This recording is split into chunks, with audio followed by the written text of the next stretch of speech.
Hi students, कैसे हैं आप? होप आप इंजॉय कर रहे होंगे और स्टडी भी कर रहे होंगे साथ साथ में। तो आज का जो हमारा टॉपिक है वो केमिकल रिएक्शन एंड इक्वेशन से है, टाइप ऑफ केमिकल रिएक्शन से। तो ये फर्स्ट चैप्टर है 10th क्लास का। इसमें देखो आज हम डिस्कस करेंगे displacement reaction, double displacement, oxidation and reduction reaction और कोरोजन और रेंसिडिटी। देखो डिस्प्लेसमेंट रिएक्शन क्या होती है, विस्थापन अभिक्रिया इसको हम हिंदी में बोलते हैं। इसको एक एग्जांपल से हम स्टार्ट करते हैं कि हमने क्या किया। हमने कॉपर सल्फेट का सॉल्यूशन एक बीकर में लिया। जैसे कॉपर सल्फेट का सॉल्यूशन हमने एक बीकर में लिया और इसमें मैंने इंट्रोड्यूस कर दी एक नेल। ठीक है, एक नेल जो है मैंने इसमें इंट्रोड्यूस कर दी आयरन की, है ना। आयरन की नेल मैंने इसमें इंट्रोड्यूस कर दी। फिर इसको थोड़ी देर के लिए हम छोड़ देते हैं, 2-3 घंटे के लिए, 4 घंटे के लिए छोड़ देते हैं।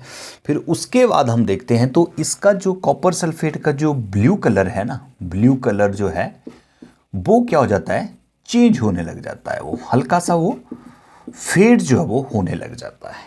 ठीक है, तो इसका देखो रीज़न क्या होता है। यहाँ पे हम रिएक्शन भी करेंगे साथ साथ। आयरन यानी कि मैंने यहाँ पे नेल ली और उसको मैंने डाल दिया कॉपर सल्फेट के अंदर। जो सॉल्यूशन मैंने बताया ना, कॉपर सल्फेट के अंदर डाल दिया। और फिर यहाँ पे क्या रिएक्शन हुई कि जो आयरन था वो किसके साथ रिएक्ट कर गया, सल्फेट के साथ, और उसने बना दिया FeSO4n। ठीक है, फिर सल्फेट जो है इसने बना दिया और यहाँ से कॉपर जो है वो सेपरेट हो जाता है। तो यहाँ पे कॉपर सल्फेट का जो ब्लू कलर था वो हल्का सा यहाँ पे फेड हो गया, यानी कि चेंज हो गया। इसका कॉपर सल्फेट का कलर जो है वो चेंज हो गया due to the formation of ferrous sulphate. अब ये डिस्प्लेसमेंट रिएक्शन का मेन रीजन क्या रहा। देखो कॉपर की जो रिएक्टिविटी थी वो सल्फेट के साथ अच्छी थी। ठीक है, लेकिन क्या हुआ कि जब यहाँ पे आयरन आया तो आयरन की रिएक्टिविटी जो थी सल्फेट के साथ वो कॉपर की अपेक्षा ज़्यादा थी, है ना। इसको ऐसे समझो आप, जैसे कि ये 2 फ्रेंड हैं, कोई 2 लड़कियां हैं आपस में, ये फ्रेंड है, या 2 बॉयज़ हैं आपस में, ये फ्रेंड है। ठीक है, अब इनकी आपस में ठीक बन रही है। लेकिन क्या होता है कि मानो सल्फेट की, जैसे ये लड़की है एक, तो इसकी कोई और सहेली या रिश्तेदारी में, मासी की लड़की, बुआ की लड़की मान के चलो आप, कि वो आ गई, तो क्या होगा कि ये किसके साथ मिल जाएगी, फिर आयरन के साथ, यानी कि जो मासी की लड़की होगी ना उसके साथ ये मिल जाएगी और इसको यहाँ पे ये छोड़ देगी, क्योंकि इसकी जो इंटीमेसी है वो इसके साथ जो वो ज़्यादा होगी। इसलिए यहाँ पे फेरस सल्फेट जो बन जाएगा और कॉपर जो है फिर सेपरेट जो वो हो जाता है। इस तरह से यहाँ पे जो डिस्प्लेसमेंट हुई, जो प्लेस था उसका, इसका जो प्लेस था कॉपर का वो डिस्प्लेस हो गया। ठीक है, उसका जो प्लेस था वो वहाँ से हट गया और उसकी जगह पे क्या आ गया, आयरन जो वो यहाँ पे आ जाता और यहाँ पे फेरस सल्फेट जो वो बन जाता है। तो ये क्यों होता है, ये ड्यू टू द रिएक्टिविटी, है ना। कॉपर की अपेक्षा आयरन की जो रिएक्टिविटी थी सल्फेट के साथ वो ज़्यादा थी, है ना। जैसे एक एग्जांपल और कर लेते हैं, हम जिंक का कर लेते हैं। जिंक प्लस कॉपर सल्फेट में अगर हम देखते हैं यहाँ पे भी, तो यहाँ पे भी क्या होता है कि जिंक की जो रिएक्टिविटी है, वैसे ही जिंक की जो रिएक्टिविटी है सल्फेट के साथ वो ज़्यादा है एज कंपेरिजन टू कॉपर। तो यहाँ पे भी क्या बन गया, जिंक सल्फेट और कॉपर जो है वो सेपरेट हो गया, है ना। तो ये भी सेकंड एक एग्जांपल है डिस्प्लेसमेंट रिएक्शन का।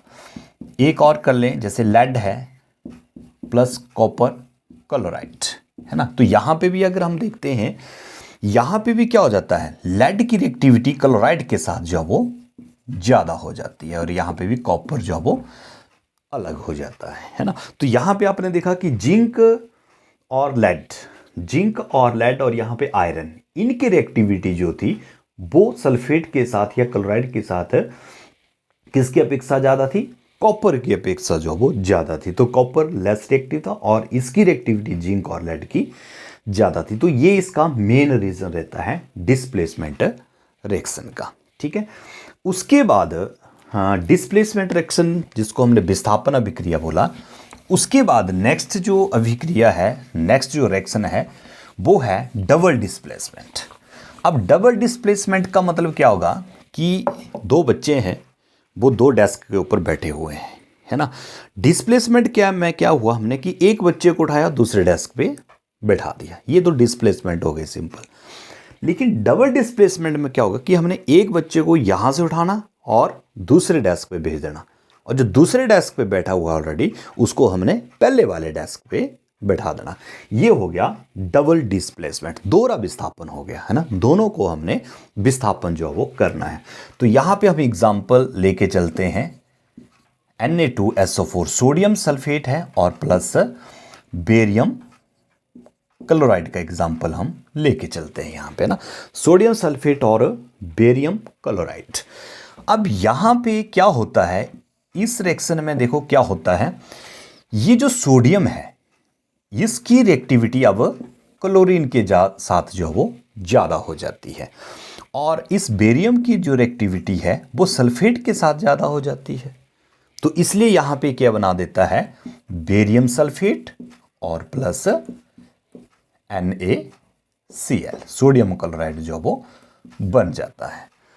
तो यहाँ पे जब ये रिएक्शन होती है तो यहाँ पे जो बेरियम सल्फेट है ये इनसॉल्युबल फॉर्म में होता है, ये सॉल्युबल नहीं होता, इनसॉल्युबल फॉर्म में होता है ये, और ये क्या बना देता है, प्रेसिपिटेट जो है वो, प्रेसिपिटेट जो वो बनाता है, यहाँ पे इनसॉल्युबल होता है ये, है ना। और इसी कारण इस रिएक्शन को हम प्रेसिपिटेशन रिएक्शन भी बोल देते हैं, प्रेसिपिटेशन रिएक्शन भी। तो यहां पे आपको डबल फायदा होने वाला है डबल डिस्प्लेसमेंट रिएक्शन में। डबल डिस्प्लेसमेंट रिएक्शन भी आपको अगर आएगी तो आप इसको लिख सकते हैं, और अगर आपको आएगा कि give an example of precipitation reaction तो भी आप डबल डिस्प्लेसमेंट वाली रिएक्शन को जो वो लिख सकते हैं, ठीक है।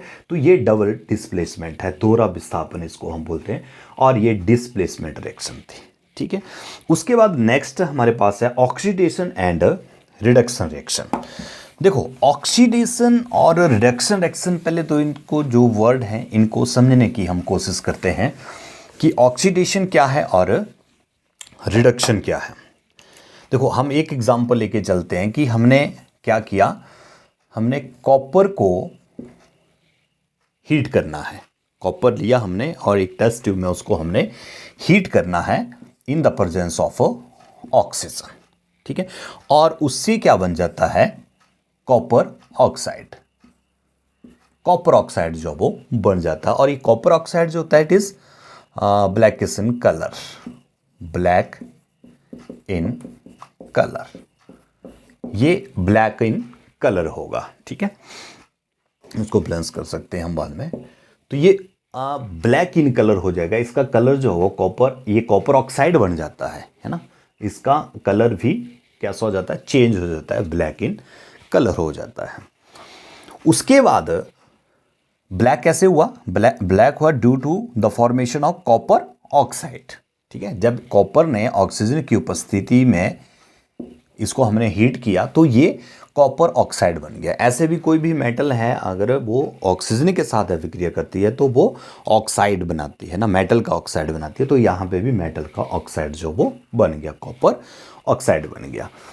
उसके बाद अगर हम इस कॉपर ऑक्साइड में हाइड्रोजन गैस को पास करवाते हैं, इससे हम हाइड्रोजन गैस को पास करवाते हैं तो ये क्या बन जाता है, यहाँ पे कॉपर सेपरेट हो जाएगा और यहाँ पे बन जाएगा आपका H2O, पानी जो है वो बन जाता है, ठीक है। अब यहाँ पे हमें एक चीज़ समझनी पड़ेगी, क्या कि कॉपर ऑक्साइड और यहाँ पे बन गया हाइड्रोजन और ये बन गया कॉपर और ये बन गया वाटर। यहाँ पे एक चीज़ हुई कि इस अभिक्रिया में, इस रिएक्शन में पहले केस में क्या हुआ कि ऑक्सीजन क्या हुई, ऑक्सीजन की वृद्धि हुई, है ना, ऑक्सीजन जो है वो इंक्रीज हुई, ठीक है। ऑक्सीजन इंक्रीज हुई यानी किसको हिंदी में बोलेंगे तो वृद्धि हुई, ऑक्सीजन की वृद्धि हुई। तो ऐसी रिएक्शन को हम क्या बोलते हैं, ऑक्सीडाइज्ड, ऑक्सीडाइज हुआ ये, है ना, ऑक्सीडाइज हुआ। यहाँ पे कॉपर जो है वो क्या हो गया, यहाँ पे ऑक्सीडाइज हो गया, कॉपर में ऑक्सीजन की वृद्धि हो गई, इंक्रीज हो गया, तो ये ऑक्सीडाइज्ड हो गया। इस रिएक्शन को हम बोलते हैं ऑक्सीडेशन रिएक्शन। Oxidation reaction. और सेकंड केस में अगर आप देखेंगे इस केस में यहां पे ऑक्सीजन Cu जो कॉपर ऑक्साइड था वो Cu में बदला, तो यहां पे ऑक्सीजन की क्या हो गई, कमी हो गई, है ना। Cu जो वो उसमें जब यहां पे कॉपर बन गया ये, तो यहां इसने ऑक्सीजन को छोड़ दिया, यानी कि यहां पे ऑक्सीजन की क्या हुई, लॉस हुआ, है ना, लॉस हुआ। इसने ऑक्सीजन को लूज कर दिया और यहां ऑक्सीजन का गेन हो गया था, इंक्रीज हो गई थी, गेन हो गया था। तो जब ऑक्सीजन का यहां पे लॉस हुआ, यहां पे ऑक्सीजन का लॉस हुआ, तो ये हो गया रिड्यूस्ड, तो मतलब ये रिड्यूस हो गया। और इस तरह की जो रिएक्शन होती है उसको हम बोलते हैं रिडक्शन रिएक्शन, ठीक है, जिसमें ऑक्सीजन की वृद्धि हुई। यहां पे कॉपर था, इसमें ऑक्सीजन की वृद्धि हो गई, कॉपर ऑक्साइड बन गया। तो ये रिएक्शन जो है वो रिप्रेजेंट कर रही है ऑक्सीडेशन रिएक्शन, क्योंकि ये ऑक्सीडाइज हुआ। कौन हुआ ऑक्सीडाइज, कॉपर हुआ ऑक्सीडाइज। तो ये रिएक्शन हो गई ऑक्सीडेशन रिएक्शन, ठीक है, ये हो गई ऑक्सीडेशन रिएक्शन, जिसमें ऑक्सीजन की वृद्धि हुई, ऑक्सीजन गेन हुई। और सेकंड केस में यहां पे अगर आप देखेंगे कॉपर ऑक्साइड कॉपर में चेंज हो गया, कॉपर ऑक्साइड कॉपर में चेंज हो गया, तो यहां पे कॉपर ऑक्साइड से ऑक्सीजन की कमी हो गई, ऑक्सीजन यहां से हट गई, तो ऑक्सीजन की कमी हो गई, तो लूज हो गई जब ऑक्सीजन, तो उसको हम बोलते हैं reduced. Copper oxide reduced into copper, तो this reaction is called reduction reaction. और जब इस रिएक्शन को हम दोबारा से देखें कोशिश करें एक बार फिर से, तो यहां पे क्या हुआ, देखो कॉपर ऑक्साइड तो हो गया कॉपर में रिड्यूस, लेकिन यहां पे हाइड्रोजन को क्या हुआ, हाइड्रोजन जो था यहां पे ऑक्सीजन की क्या हो गई, हाइड्रोजन को वृद्धि हो गई, यहां पे बन गया H2O। यहां पे हाइड्रोजन ने ऑक्सीजन के साथ कंबिनेशन करके वाटर बना दिया, तो यहां पे हाइड्रोजन क्या हो गया, हाइड्रोजन के पास गेन हो गया, किसका, ऑक्सीजन का, तो ये ऑक्सीडाइज हो गया, ये ऑक्सीडाइज हो गया, ये रिड्यूस हो गया। रिड्यूस किस लिए, क्योंकि यहां पे ऑक्सीजन की कमी हो गई, और यहां पे वृद्धि हो गई, तो ये ऑक्सीडाइज हो गया। तो इस तरह की जो रिएक्शन होती है, ये वाली जो रिएक्शन है, इसमें ऑक्सीडेशन भी हुई और रिडक्शन भी हुई, तो इस रिएक्शन को हम क्या बोलते हैं, रिडॉक्स रिएक्शन, है ना, रिडॉक्स रिएक्शन, रिडॉक्स रिएक्शन बोलेंगे, यानी कि यहां रिडक्शन भी हुई और ऑक्सीडेशन भी हुई, है ना, रिडक्शन भी हुई और ऑक्सीडेशन भी हुई, इसलिए इसको हम बोलेंगे रिडॉक्स रिएक्शन, ठीक है, उपचयन और अपचयन अभिक्रिया जो हम इसको बोलते हैं, है ना। तो उसके बाद यहां पे एक चीज और हमें समझनी पड़ेगी जो बहुत इंपॉर्टेंट है। ये तो आपको पता लगे कि ऑक्सीजन की वृद्धि होगी तो वो ऑक्सीडाइज्ड होगा, और ऑक्सीजन की अगर कमी होगी तो वो रिड्यूस होगा। लेकिन यहाँ पे एक चीज़ और भी है कि जब ऑक्सीजन की वृद्धि होती है, ठीक है, जब ऑक्सीजन की वृद्धि होगी, ऑक्सीजन गेन होगी, यहाँ पे देखो एक चीज़ समझने लायक है कि ऑक्सीजन अगर गेन होती है या यहाँ पे हाइड्रोजन लूज होगी, ऑक्सीजन गेन होगी तो हाइड्रोजन लूज होगी, और ऑक्सीजन अगर लूज होगी, लॉस होगी, तो हाइड्रोजन क्या होगी, गेन हो जाएगी। ये बहुत इंपॉर्टेंट है, ये बहुत इंपॉर्टेंट है। ऑक्सीजन इससे ज़्यादा इंपॉर्टेंट ये हाइड्रोजन वाला कंसेप्ट भी आपको समझना पड़ेगा। देखो इसको हम एक एग्जांपल से करते हैं। मैंगनीज ऑक्साइड है मेरे पास, manganese oxide plus hydrochloric acid, hydrochloric acid. अब यहां से आप थोड़ा सा इसको समझने की कोशिश करना। यहां पे क्या होता है, देखो MnO2 जो है ये रिड्यूस होगा, है ना, ये ऑक्सीजन को छोड़ रहा है। यहां पे MnO2 जो है वो रिड्यूस हो जाएगा, किस में रिड्यूस हो जाएगा, ये MnCl2 में, है ना, ये Mn जो है वो Cl के साथ जो है वो मिल जाएगा, तो ये बना देगा MnCl2। तो यहाँ पे देखो ना, ऑक्सीजन की क्या हुई, ऑक्सीजन का क्या हुआ, रिड्यूस हुआ, ऑक्सीजन यहाँ से रिड्यूस हो गई, कम हो गई, ठीक है। ऑक्सीजन जो है वो रिड्यूस हो गई, MnO2 रिड्यूस्ड किसमें, MnCl2 में। और सेकंड में क्या होता है, देखो इस केस में अगर हम देखते हैं जो HCl है, यहाँ पे Cl तो निकल गया, यहाँ पे बच गया हाइड्रोजन, तो ये होगा अब 2H2O और प्लस यहाँ पे बच जाएगा आपका Cl2। अब यहाँ पे क्या हुआ, ये जो हाइड्रोक्लोरिक एसिड था ये क्या हुआ, इसने हाइड्रोजन का क्या कर दिया, लॉस कर दिया, है ना। ये हाइड्रोजन को इसने लॉस कर दिया, यहां पे देखो हाइड्रोजन का लॉस हो गया यहां पे।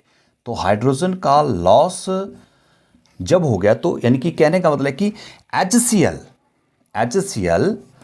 रिड्यूस्ड, है ना, HCl ऑक्सीडाइज HCl जो है वो किस में बदल गया, Cl में। तो यहां पे HCl यहां से हाइड्रोजन का क्या हो गया, लॉस हो गया, हाइड्रोजन का लॉस हो गया और वो Cl2 में जो है वो चेंज हो गया, ठीक है। तो ये दूसरा कंसेप्ट आपको समझना बहुत जरूरी है कि ऑक्सीजन का गेन है तो हाइड्रोजन का लॉस होगा, और ऑक्सीजन का लॉस है तो हाइड्रोजन का गेन जो है वो उस रिएक्शन में होगा।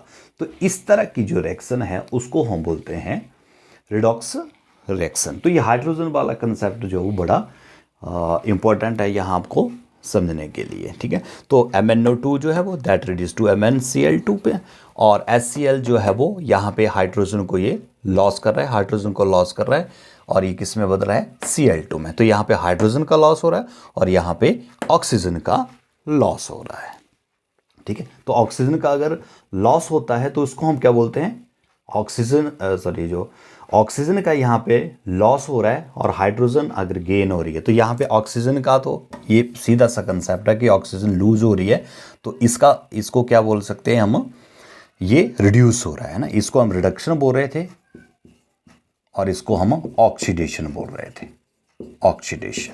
तो यहाँ पे रिडक्शन, ऑक्सीजन लूज हो रही है तो रिड्यूस हो रहा है MnCl2 में, और यहाँ पे हाइड्रोजन का लॉस हो रहा है, दैट मीन्स कि HCl जो है वो Cl में चेंज हो रहा है, तो यहाँ पे हाइड्रोजन का लॉस हो रहा है। तो दो चीज़ें बहुत ही इंपॉर्टेंट जो है वो है, ये ऑक्सीडेशन ऑफ रिडक्शन। तो ऑक्सीडेशन और रिडक्शन में आप सिर्फ ऑक्सीजन गेन और ऑक्सीजन लॉस को ना याद रखें, बट इसको भी आप साथ में याद रखें, यहाँ से भी आपको ये पूछा जा सकता है क्वेश्चन, हाइड्रोजन लूज और हाइड्रोजन गेन का। तो ये बहुत ही इंपॉर्टेंट क्वेश्चन है आपके लिए, ऑक्सीडेशन एंड रिडक्शन रिएक्शन का। तो लास्ट में इसमें हम कंक्लूजन करेंगे इस चैप्टर को, सिंपल से दो टॉपिक हैं इसमें। कोरोजन क्या होता है, कोरोजन आपको पता है, संक्षारण जिसको बोलते हैं हम। इसमें क्या होता क्या, बेसिकली रस्टिंग ऑफ कोरोजन, संक्षारण इसको बोलते हैं। और इसमें क्या होता है, रस्टिंग, जैसे रस्टिंग ऑफ मेटल या यहाँ पे रस्टिंग ऑफ आयरन का अगर हम एग्जांपल लेते हैं तो उसको हम सिंपली क्या बोलते हैं, कोरोजन जो वो बोल सकते हैं। जब कोई मेटल है, कोई भी मेटल है, जब वो किसके संपर्क में आती है, एसिड के आ जाती है, वाटर के आती है, या मॉइस्चर के संपर्क में आ जाती है, तो उसको हम क्या बोल देते हैं, कोरोजन जो हम इसको हम बोलते हैं कि इसमें जंग जो वो लग गया, ठीक है। संक्षारण जो ये मेटल जो वो हो गई। जैसे अगर हम सिल्वर की बात करें, सिल्वर का आपको पता वाइट कलर होता है, लेकिन जब इसके ऊपर कोरोजन लगता है तो ये, इसके ऊपर कोरोजन लगेगा तो ये ब्लैक कलर का जो है वो हो जाता है ना। वैसे अगर कॉपर को देखें हम, कॉपर ब्राउन कलर का होगा, और जब इसके ऊपर जंग लगेगा तो ये इसके ऊपर ग्रीन कलर की जो है वो लेयर जो वो हो जाएगी, ग्रीन कलर का हो जाएगा, तो ये कोरोजन ही होता है, ठीक है। तो इसको हम कोरोजन बोलते हैं। और लास्ट में है रेनसिडिटी। रेनसिडिटी को हिंदी में हम बोलते हैं विकृत गंधिता, है ना, विकृत गंधिता, यानी कि जो गंध है वो विकृत हो गई, बिगड़ गई, है ना। तो इसमें क्या हो जाता है कि जो ऐसा फूड जिसमें फैट्स हो, ऑयल्स हो, है ना, ऐसे फूड जो होते हैं जब ये ऑक्सीडाइज्ड हो जाते हैं, ठीक है, ऑक्सीडाइज्ड मतलब जब ये ऑक्सीजन के संपर्क में आ जाते हैं, ऑक्सीडाइज हो जाते हैं, तो इनकी जो स्मेल होती है, स्मेल हो जाती है, वो चेंज हो जाती है। टेस्ट भी चेंज हो जाता है इनका ना, टेस्ट भी चेंज हो जाएगा, खराब हो जाता है। तो इसको हम बोलते हैं रेंसिडिटी। जब फैट्स ऑयल की चीज़ें जो हैं वो ऑक्सीडाइज हो जाती हैं, स्मेल चेंज होती है, टेस्ट चेंज हो जाता है, तो दैट इज कॉल्ड रेंसिडिटी। उसको हम विकृत गंधिता जो है वो बोलते हैं, है ना। जैसे अब इसको हम कैसे ठीक कर सकते हैं, इसको देखो, एक तो सिंपल मेथड है कि पैकेजिंग कर सकते हैं। उस फूड को हम अगर पैक करते हैं एयर टाइट कंटेनर में, तो कुछ दिनों के लिए हम उसको बचा सकते हैं, है ना। या फिर हम ऐसे एंटीऑक्सीडेंट इसमें डालें, एंटीऑक्सीडेंट जो ऑक्सीजन को ना आने दे, उस खाने के अंदर ऑक्सीजन को वो ना आने दे, ताकि वो खाना ऑक्सीडाइज ना हो, ऑक्सीकृत वो ना हो। तो इस तरह के एंटीऑक्सीडेंट हमें उसमें इंट्रोड्यूस जो वो करने पड़ेंगे। जैसे एक सिंपल सा एग्जांपल है, जो आप कुरकुरे वगैरह खाते हैं या चिप्स के जो पैकेट होते हैं, ना, उनको आप देखते हैं कि वो फूले हुए होते हैं ना। तो ऐसे ही पैकेट आपको लेने चाहिए, अगर वैसे तो खाने नहीं चाहिए, लेकिन आप खाते हैं अगर, तो ऐसे पैकेट लें जो फूले हुए हों, जिसके अंदर एयर जो वो हो, ठीक है। अगर उसमें एयर नहीं है तो इसका मतलब कि वो खराब हो चुके हैं, क्योंकि उस चिप्स के अंदर जो वो एक इनर्ट गैस नाइट्रोजन जो है वो उसके अंदर भरी होती है। तो जब तक उसके अंदर नाइट्रोजन है तो उसमें ऑक्सीजन जो है वो एंटर नहीं करेगी। और अगर वो पैकेट क्या है, बिना उससे फूला हुआ वो नहीं है, तो उसके अंदर फिर ऑक्सीजन जो है वो जा सकती है, और उसके अंदर वो ऑक्सीजन गई होगी तो वो चिप्स क्या हो जाएंगे, ऑक्सीडाइज्ड हो जाएंगे।